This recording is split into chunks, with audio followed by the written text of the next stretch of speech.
त्यांना ऍडजस्ट व्हावं म्हणून आपण काय हिंदी बोलायचं मला कळत नाही.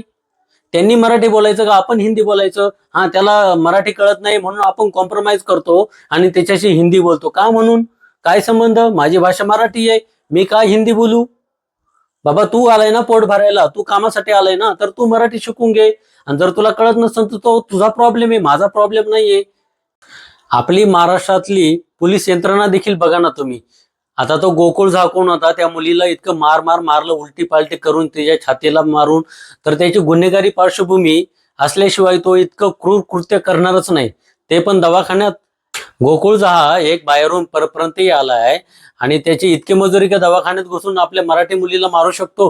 ते पण ती मराठी बोलली म्हणून, हिंदी बोलली नाही म्हणून, तिनं त्याला जरा वेळ थांब एवढंच बोललं म्हणून. हे तिची चुकी होती. ती तर तिचे काम कर्तव्य बजावत होती ना, का बाबा जरा वेळ थांब, जरा डॉक्टर दुसऱ्या पेशंटशी बिझी आहेत म्हणून. आणि त्याला एवढा राग आला का हिंदी में बोलो करू. त्याने तिची केस बिस उपटली, तिला आडवी तिडी पाडून पार कपडे फाटेपर्यंत तिला मारले. जे काम आपल्या पोलिसांना करायला पाहिजे ते काम मनसेच्या सैनिकांनी केले आणि 24 तासामध्ये पकडून त्याला दिला आहे. म्हणजे आपली पोलीस यंत्रणा देखील बघा. देवेंद्र फडणवीसांनी सांगितलं असेल का तुम्ही हिंदी भाषिकांना आश्रय द्या, मराठी माणसाची गळचेपी करा, बरोबर ना? तर तुम्ही महाराष्ट्र सैनिकांनी, मराठी माणसांनी, महाराष्ट्रातील प्रत्येक मराठी बोलणाऱ्या माणसांनी हे लक्षात घेतलं पाहिजे की इथं हिंदीचा दबाव का होतोय. हे परप्रांतीयांचं वोट बँक हडपण्यासाठी सगळं काही होतंय. महाराष्ट्रातल्या लोकसंख्या भूमिपुत्रांपेक्षा तिकडची येणारी लोकसंख्या ही जास्त होत चालली आहे. याचा विचार घेऊन तुम्ही पुढचं जे इलेक्शन आहे त्याला आपण खबरदारी घेतली पाहिजे का नेता कसा असला पाहिजे.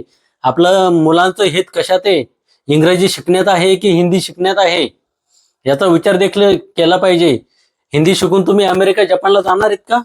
काही इंग्रजी शिकल्यानंतर तुम्ही अमेरिका जपानला जाणार आहे याचा देखील सीएम साहेबांनी अभ्यास केला पाहिजे. तुम्ही इंग्लिश कंपल्सरी करा, मराठी शाळा सुधरा, त्याच्यामध्ये इंग्लिश चालू करा. हे का नाही होते? तुम्हाला हिंदी बोललं पाहिजे म्हणून ते परप्रांतीय माजलेत आणि ते हिंदी बोला असं म्हणतायत. हे कितपत योग्य आहे? आणि तरी पण त्यांना आश्रय दिला जातोय.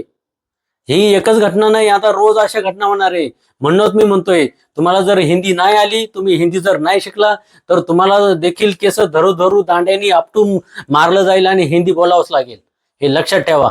आणि पोलीस यंत्रणा तुमचं काही संरक्षण देऊ शकत नाही, परप्रांतीयांचं संरक्षण करणार, त्यांचीच गोष्ट ते उचलून धरणार. हे लक्षात घेतलं पाहिजे. आणि जास्तीत जास्त आपण मराठी भाषेला जो दर्जा भेटलाय तिला आपण सांभाळलं पाहिजे. तिचा आपण अवहेलना होण्यापासून तिला वाचवलं पाहिजे, तिचा प्रसार केला पाहिजे, ती आपण बोलली पाहिजे. आपण का म्हणून परप्रांतीयांना आपल्या खांद्यावर बसून घेतोय, का डोक्यावर बसून घेतोय? त्यांना ऍडजस्ट व्हावं म्हणून आपण काय हिंदी बोलायचं मला कळत नाही.